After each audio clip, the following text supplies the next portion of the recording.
സാറേ, Sweden, Denmark തുടങ്ങിയ രാജ്യങ്ങളിലെ ഇസ്രയേൽ എംബസിക്ക് നേരെ ആക്രമണം ഉണ്ടായി. ഇപ്പോൾ അതേക്കുറിച്ച് അന്വേഷിച്ച് വന്നപ്പോൾ അതിന് പിന്നിൽ ഇറാനാണെന്ന് വ്യക്തമായി. എന്ന് പറഞ്ഞാൽ ഇറാൻ നേരിട്ട് ഇസ്രായേലിനെ ആക്രമിക്കുന്നതിന് പകരം മറ്റ് പല മാർഗങ്ങളിലൂടെ ചില കുഴപ്പങ്ങൾ ഉണ്ടാക്കാനാണ് ശ്രമിക്കുന്നത്.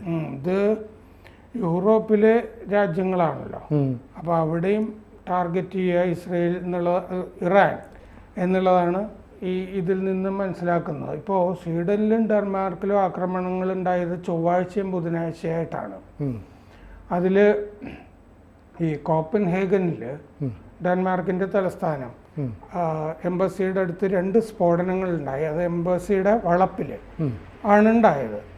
ചൊവ്വാഴ്ച സ്റ്റോക്ക്ഹോമിൽ തോക്കുധാരികളായ ആളുകൾ, ബുധനാഴ്ച സ്റ്റോക്ക്ഹോമിൽ, മറ്റേത് ചൊവ്വാഴ്ച തോക്കുധാരികളായ ആളുകൾ ആക്രമിക്കുകയായിരുന്നു സ്റ്റോക്ക്ഹോമിൽ. സ്വീഡനിലെ ഇസ്രയേൽ എംബസിക്ക് നേരെയുള്ള ആക്രമണം അങ്ങനെയായിരുന്നു.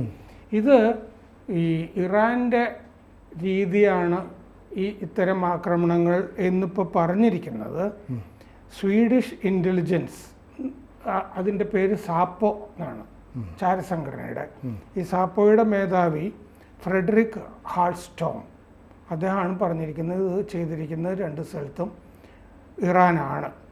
ഈ ലക്ഷ്യ കേന്ദ്രങ്ങൾ ഇസ്രായേലിൻ്റെ എംബസികളാണ് എന്നുള്ളത് ഒന്ന്.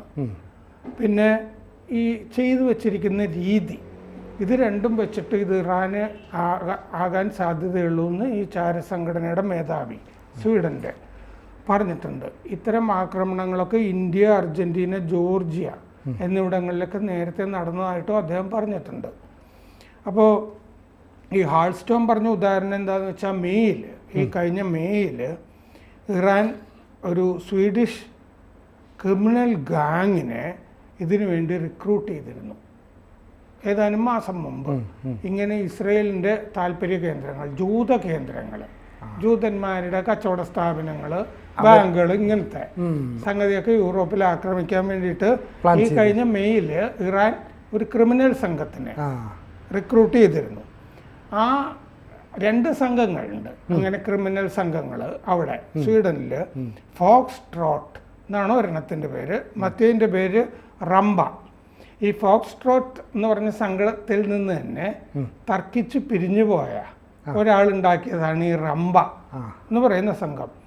മുസ്ലിം ഭീകരരാണ് ഇതിൻ്റെ ആളുകളൊക്കെ, അതിൻ്റെ 2ൻ്റെ.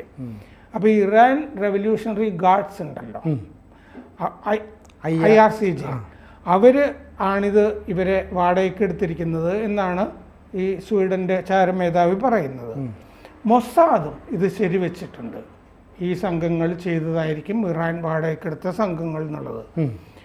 ഈ ഒക്ടോബർ 7 ഹമാസ് ആക്രമണത്തിന് ശേഷം ഇസ്രയേലിലെ ഇത്തരം പരിപാടികൾ യൂറോപ്പിൽ പലയിടത്തും കൂടി വരുന്നുണ്ട്. ബെൽജിയത്തിലെ ഇസ്രയേൽ എംബസിയും അതിനുശേഷം ആക്രമിക്കപ്പെട്ടു. പിന്നെ റംബ ഫോക്സ്റ്റോട്ടിൽ നിന്നുണ്ടായതാണ് ഞാൻ നേരത്തെ പറഞ്ഞല്ലോ. റവ മജീദ് എന്ന് പറഞ്ഞ ആളാണ് ഫോക്സ്റ്റോട്ടിൻ്റെ സ്ഥാപകനായ ഭീകരൻ, തെമാടി. അയാളുടെ വലങ്കയായി പ്രവർത്തിച്ചിരുന്ന ആളാണ് ഇസ്മയിൽ അബ്ദോ. ഈ മജീദുമായിട്ട് തർക്കിച്ചു പോയിട്ട് സ്വന്തമായിട്ട് ഉണ്ടാക്കിയതാണ് റംബ എന്ന് പറയുന്ന ക്രിമിനൽ സംഘം. ഈ മജീദിനെ കുർദിഷ് ഫോക്സ് എന്ന് പറഞ്ഞാൽ കുർദിഷ് ചെന്നായ എന്ന് വിളിക്കും.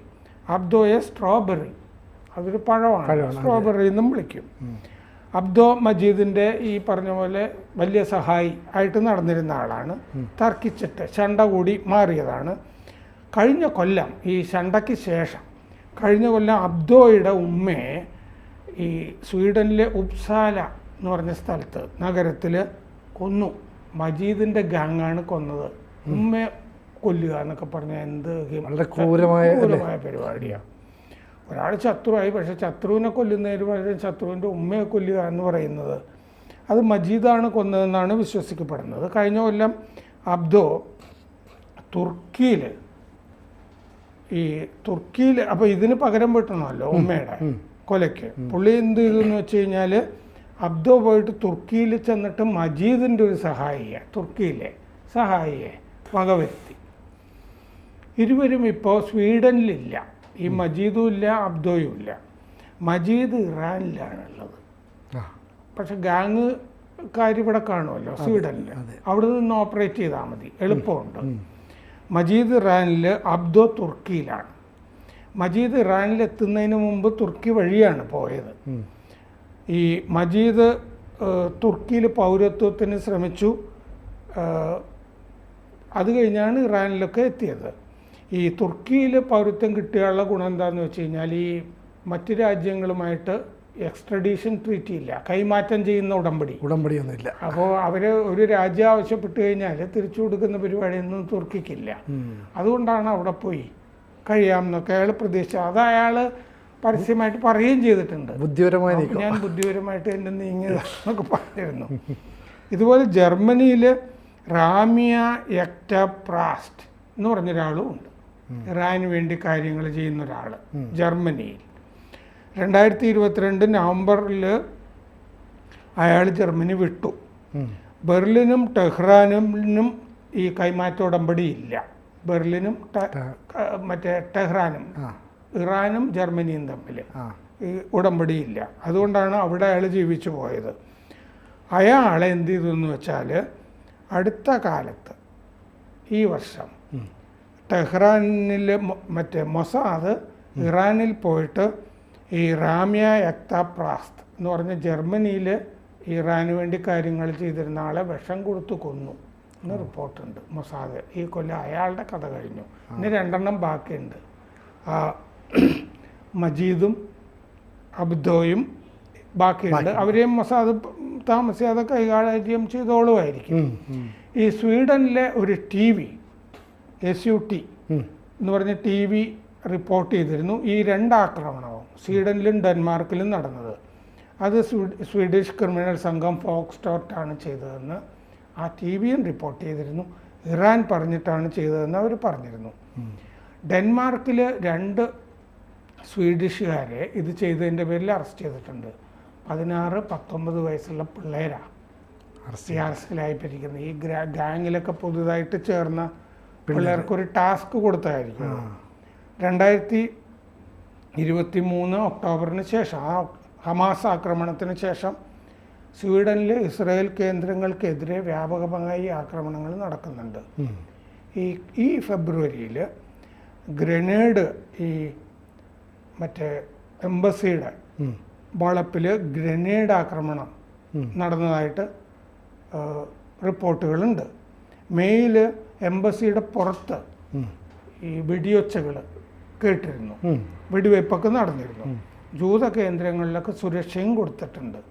അപ്പോൾ യൂറോപ്പിൽ പല കേന്ദ്രങ്ങളിലും ഇസ്രയേലിൻ്റെ താല്പര്യ കേന്ദ്രങ്ങൾ, ജൂത കേന്ദ്രങ്ങൾ, വാണിജ്യ കേന്ദ്രങ്ങൾ, എംബസി, ഇങ്ങനെ വ്യാപകമായിട്ട് ആക്രമിക്കാനുള്ളൊരു ഇറാൻ പദ്ധതി ഉണ്ടെന്ന് അർത്ഥം. അപ്പോൾ ഈ എംബസികളെ ആക്രമിച്ച് ഇറാനെ ഒന്ന് ദുർബലപ്പെടുത്തുക, അല്ലെ ഞങ്ങൾക്ക് നേരിട്ട് തിരിച്ചടിക്കാൻ പറ്റാത്ത സ്ഥലത്ത് ഇങ്ങനെ പ്രതികാരം ചെയ്യുന്നു എന്നുള്ള ആശ്വസിക്കാൻ ഇറാൻ ചെയ്യുന്ന നടപടികളായിരിക്കാം അല്ലേ? അതെ അതെ അതെ. അവിടെയൊക്കെയുള്ള ക്രിമിനൽ ഇത്തരം ഗാങ്ങുകൾ, ഫോക്സ്ട്രോട്ട് പോലുള്ള ഗാങ്ങുകളെ വാടകയ്ക്ക് എടുത്ത് ആക്രമിക്കുക. അവർക്ക് എന്തെങ്കിലും ഒരു പ്രശ്നം വരും, പിടിക്കപ്പെടും തോന്നിയാൽ ഇറാനിലേക്ക് കൊണ്ടുപോവുക, എന്നിട്ട് വേറെ സ്ഥലത്തേക്കൊക്കെ വിടാമല്ലോ, തുർക്കിയിലേക്ക് വിടാം. സാർ, അങ്ങനെയൊക്കെ ആണെങ്കിൽ പോലും ഇസ്രായേലിന് ഈ കാര്യങ്ങളൊക്കെ മനസ്സിലായില്ലേ? ഈ മനസ്സിലായി കഴിഞ്ഞാൽ ഇതിൻ്റെ തിരിച്ചടി, ഇറാനിന് കൊടുക്കുന്ന അടി ഒന്നുകൂടെ ഭീകരമായിരിക്കില്ലേ? ഇങ്ങനെ ഇതുകൊണ്ട് ഇറാനെ അടിക്കുക എന്നുള്ളതല്ല, അത് മൊസാദ് ചെയ്തത് എന്താന്ന് വെച്ചാൽ ജർമ്മനിയിൽ ഈ കാര്യങ്ങൾ ചെയ്തിരുന്ന ആ യക്ത പ്രാസ്തിനെ കൊന്നുകളഞ്ഞല്ലോ. അതെ, എന്ന് പറഞ്ഞ പോലെ ആ ലീഡേഴ്സിനെയൊക്കെ ഒറ്റയ്ക്ക് കൈകാര്യം ചെയ്യാനൊന്നും ബുദ്ധിമുട്ടൊന്നുമില്ല. കാരണം മുമ്പ് ഈ മ്യൂണിക് ഒളിമ്പിക്സിന്റെ കാലത്ത് 11 ഇസ്രായേൽ അത്ലറ്റുകളെ കൊന്നല്ലോ. ആ ഗാങ്ങിലുള്ള ഓരോ ആളുകളും പിന്തുടർന്നു. അവർ ലെബനനിലുണ്ടെങ്കിൽ ഓരോരുത്തരും ഓരോ രാജ്യത്തും പോയൊക്കെ കൊന്നു. അങ്ങനെ ആ ഓപ്പറേഷന്റെ കമാൻഡേഴ്സിൽ ഒരാളായിരുന്നു നെതന്യാഹുവിന്റെ സഹോദരൻ യോനാഥൻ, മരിച്ചുപോയി. അതെ, അദ്ദേഹം ആ ഒരു ഗാങ്ങിന്റെ ഡെപ്യൂട്ടി കമാൻഡൻ്റൊക്കെ ആയിരുന്നു, കമാൻഡറൊക്കെ ആയിരുന്നു. ഓ അത് ശരി സാർ. എന്നിരുന്നാലും ഇപ്പോൾ ഈ പറയുന്ന ഇറാൻ ഈ കാണിക്കുന്ന പ്രവൃത്തികളിൽ നിന്ന് ഇസ്രയേലിൻ്റെ ഇന്ന് വീണ്ടും ചോദിച്ചു മേടിക്കല്ലേ? കാരണം ലോകരാജ്യങ്ങളെല്ലാം പറഞ്ഞു ഇനി ഇറാനെ ഒന്നും ചെയ്യരുത്. ഇറാൻ തന്നെ പറയുന്നത് ഞങ്ങൾ 150 മിസൈൽ വിട്ടു, ഇതിൽ നിന്ന് പിൻവാങ്ങി എന്നൊക്കെ പറയുമ്പോൾ ഒരു വശത്തുകൂടി ഇസ്രയേൽ ഒന്ന് സമാധാനപ്പെട്ടു വന്നാൽ ഈ ചൊറിച്ചിലൂടെ ചോദിച്ചു വാങ്ങുകയല്ലേ? അതാണ് കാരണം. എന്താണെന്ന് വെച്ചാൽ ഇതിപ്പോൾ പരസ്യമായിട്ട് സത്യം പറയുകയാണല്ലോ. സ്വീഡനിലും ഡെൻമാർക്കിലും ഇറാൻ ചെയ്തിരിക്കുന്നു. അതെ, അവർക്ക് ഹമാസ്, ഹിസ്ബുല്ല, ഹൂത്തി ഇങ്ങനെ പല നിഴൽ പ്രോക്സി വാറുകളാണ് പലയിടത്തും നടന്നുകൊണ്ടിരിക്കുന്നത്, നിഴൽ യുദ്ധങ്ങൾ. അതിനും പുറമേയുള്ള നിഴൽ യുദ്ധങ്ങളാണ് ഈ എംബസികളെ ആക്രമിക്കാനായിട്ട് അവിടത്തേക്ക് ഗുണ്ടകളെ ഏൽപ്പിക്കുക എന്നൊക്കെ പറഞ്ഞിട്ട്. ഇതിപ്പോ അവിടത്തേക്ക് തമ്മനം ഷാജിയൊക്കെയാണല്ലോ ഇത് പറയുന്നത്. വാടകയ്ക്ക് എടുത്തിട്ട് ചെയ്തു ഇത്ര പൈസ എന്നൊക്കെ പറഞ്ഞിട്ട് ചെയ്യുന്ന പരിപാടി. അത് പരസ്യപ്പെടുത്തുക എന്നുള്ളതാണ് ഇപ്പോൾ മൊസാദും അവിടുത്തെ തന്നെ സ്വീഡനിലെ തന്നെ സാപ്പോ എന്ന് പറഞ്ഞ ചാരസംഘടനയൊക്കെ ചെയ്തിരിക്കുന്നത്.